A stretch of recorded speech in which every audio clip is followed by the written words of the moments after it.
हरिओम. अमृतानुभव.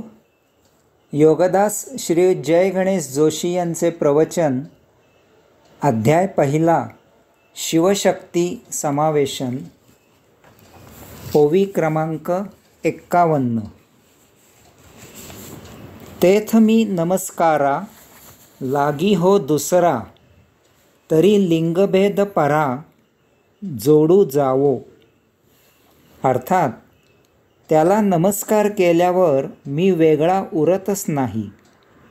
जरी लिंगभेद असला तरी दूर जाऊ नका, त्याच्याशी जोडून राहा. माऊली सांगतात की त्याच्यात एकरूप झाल्यावर त्याच्यापासून मी निराळा असूच शकत नाही. तसे असेल तर अजूनही त्याला मी जाणलेला नाही. तसे असेल तर त्याला जाणल्याचा मला आभास झाला आहे हे पक्के समजावे. त्याला मी नमस्कार केला याचा अर्थ मी त्याच्यापासून निराळा झालो असे नाही. येथे नमस्कार करणे म्हणजे आत्मतत्व जाणणे असे आहे. ही जाण आल्यामुळे मी माझ्या अंतःकरणात असलेला त्याला नमस्कार केला आहे. आपण एखादा विषय समजून घ्यायचा प्रयत्न करत असतो. काही वेळाने तो विषय आपल्याला समजतो. आपण स्वतःवरच खुश होतो आणि त्या भरात आपण हात जोडतो आणि म्हणतो, सुटलो एकदाचा, समजले मला. हे हात जोडणे आपल्यालाच असते. तसेच येथे आहे. परमात्मा आणि आपण निराळे नाही असे उमजले, त्याच्याशी एकरूपता साध्य झाली आणि त्या भरात जेव्हा आपण नमस्कार करतो तेव्हा तो स्वतःमधील परमात्म्याला केलेला नमस्कार असतो. माऊली पुढे सांगतात की येथे लिंगभेद जरी असला तरीही त्याला जाणायला कोठेही दूर जाऊ नका. बाह्य जगतात तो असणे शक्य नाही. कोणाच्याही नादी लागून फसू नका. लिंगभेद हा देहधर्मापुरताच आहे.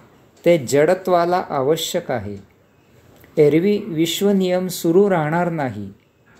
जडविश्वाशी संपर्क साधण्यासाठी देह धारण केलेला आहे. तेथे लिंगभेद आहे. त्याचा अंतःकरणातील त्याच्याशी काहीही संबंध नाही. देहाच्या माध्यमामधून सृष्टी अवलोकन करण्यासाठी तो देहात विराजित आहे हे ज्ञानाने ओळखा.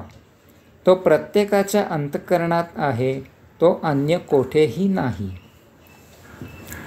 त्याला ओळखल्यावर, त्याला जाणल्यावर आपल्या लक्षात येते की आपण स्वतःच ते आहोत.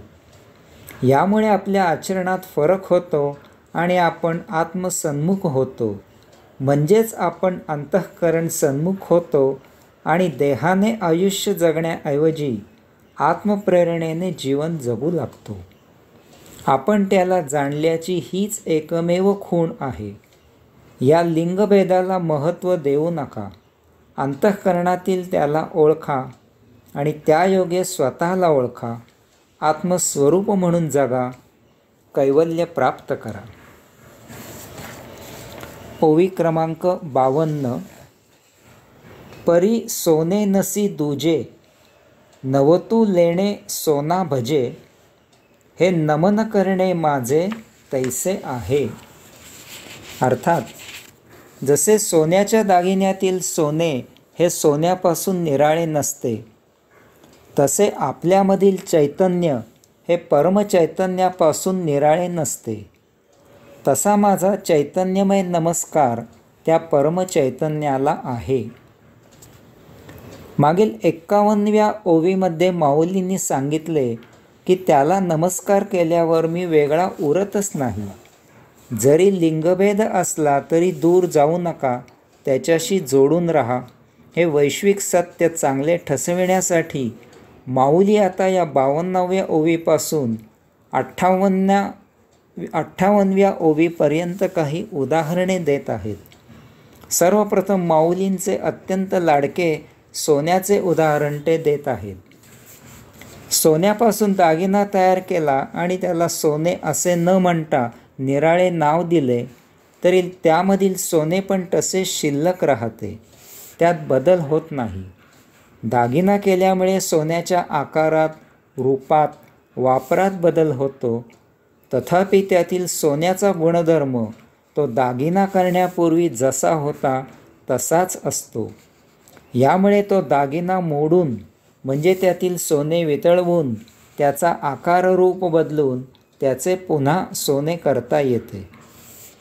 याचप्रमाणे हेही समजून घ्यावे की मूलभूत परमचैतन्यामधून येथे सर्व चल अचल सजीव निर्जीव अशी विविध सृष्टी निर्माण झालेली आहे.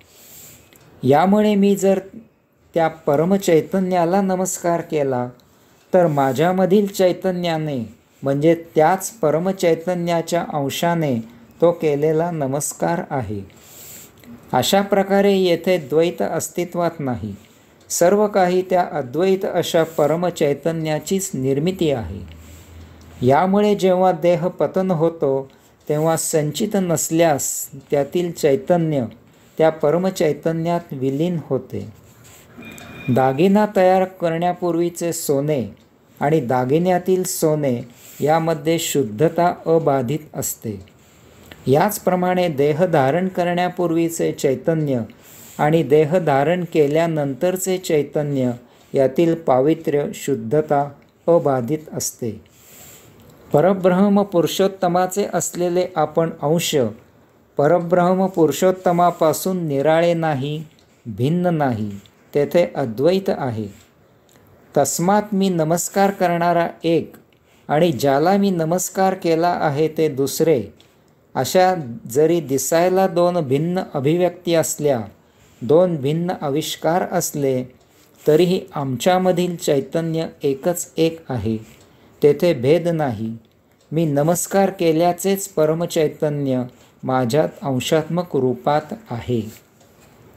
हरिओम.